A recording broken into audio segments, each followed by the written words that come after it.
এ বিষয়ে বিস্তারিত জানাতে শহরের বাস স্ট্যান্ড এলাকায় আছেন সহকর্মী আলী আকবর টুটুল। সরাসরি চলে যাচ্ছি তার কাছে।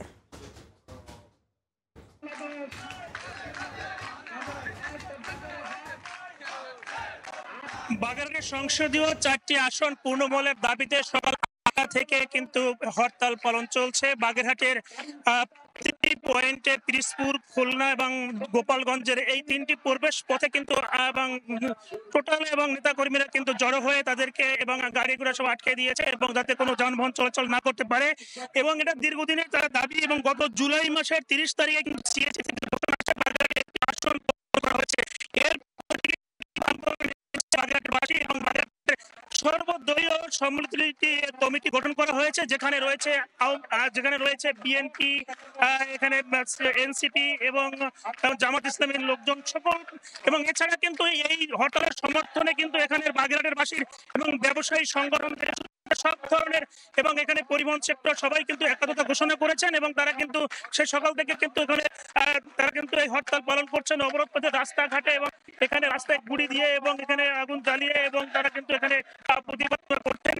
তাদের একটাই দাবি যাতে 4টি আসন পূর্ণবহাল থাকে এবং এই কারণেই কিন্তু তারা বলছেন যে কয়েকদিন ধরে যেতে আন্দোলন করছেন, যে আন্দোলনে কিন্তু আসলে চেয়েছি কোনো কর্ণপাত না করার কারণে তারা কিন্তু আজকে বাধ্য হয়ে মাঠে নেমেছেন এবং অবরোধ দিতে বাধ্য হয়েছেন।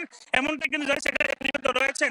আমরা দেখছি যে অনেকে খন্ড খন্ড মিছিল নিয়ে এসেছেন এবং তারা কিন্তু স্লোগান দিচ্ছেন এবং এখানে জামাত ইসলামের জন্য এবং সকলে কিন্তু আজকে মাঠে রয়েছে এবং তারা কিন্তু বিভিন্ন পয়েন্টে কিন্তু আসলে এই অবরোধ পালন করছেন এবং হরতাল পালন করছেন, যার ফলে কিন্তু আসলে মানুষের কিছুটা ভোগান্তি হলো। তারপরে তারা কিন্তু বলছেন এই ভোগান্তি সামান্য সময়ের জন্য, কিন্তু আমাদের এই স্বার্থ সংশ্লিষ্ট বিষয় রয়েছে, সেই স্বার্থ সংশ্লিষ্ট বিষয়কে ধরে রাখার জন্য কিন্তু তারা কিন্তু এই দাবি করে আসছেন। যদি 25 তারিখে শুনানির মধ্য দিয়ে যদি আসনটা পূর্ণ বল না হয় তাহলে কিন্তু বৃহত্তর কর্মসূচি দেবেন, এমনটাই কিন্তু জানিয়েছেন এখানে সম্মিলিত জোটের এবং এখানে ছিল সবচেয়ে এবং এই আন্দোলন কিন্তু জোরালো হচ্ছে দিন দিন।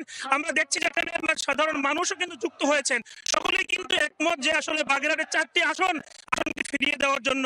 এবং তারা কিন্তু আসলে এখানে যে রয়েছে চিংড়ি প্রধান রয়েছে, এখানে পর্যটন শিল্প রয়েছে, এখানে সুন্দরবন রয়েছে এবং ষাট গম্বুজ রয়েছে, এখানে সব ধরনের